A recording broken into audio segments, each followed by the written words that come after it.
thinking the unthinkable. Isn't that the job we are all paid to do day by day? A professor walks into his class and said, I'm going to test you today. Each and every student got a paper with exactly this point. The professor asked his pupil to describe what they realize at this piece of paper. And 1 week later, he came up with the result. He said, today, I know everything about the black point, but nobody wrote about the white part, about 98%. And that's exactly what we are doing regarding capital markets. We are always focused on short-term risks, short-term political events, scandals, but we don't focus on the normal things, on the good things, because they don't get any kind of headlines in your newspapers. Look, we already heard about all the political risks.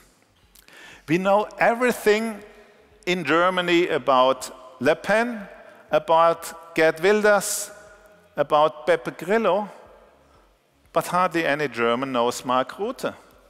He's just a boring guy doing his job. He's not flashy enough. He's not risky enough. We have to concentrate on the probabilities of risk and reward.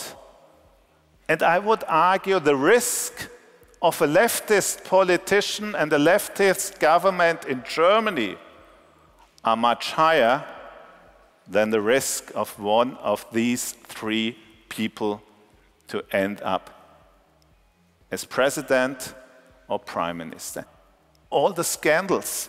When I'm sitting together with my friends and trying to convince them to invest in equities, they end up, well, Philipp, look at all the scandals happening.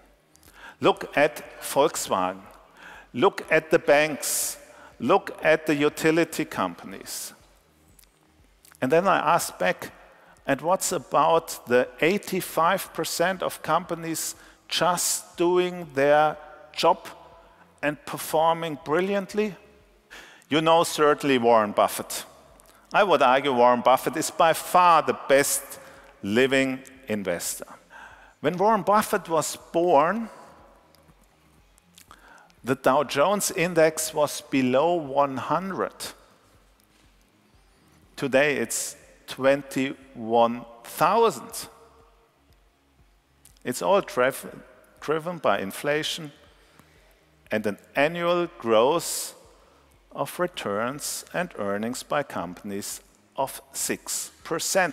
Nothing magic, just compounding. We should think about normality, about the key drivers of our economy, and invest that way. Equity capital is performing by default better than credit.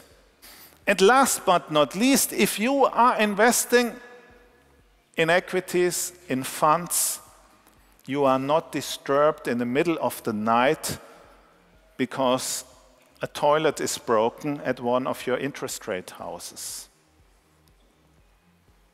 It's easy. But still, investors are not buying into it. In Germany, only 7% of the population owns direct or indirectly equities. It's frightening. Lucky you. Lucky you, because you are Belgian investors. You have great consultants, and that's the reason your wealth, your liquid net worth, is positioned number 5 on the global scale. So I think everybody should realize that around this little red circle, you have so many positive impacts, you now have to start focus about.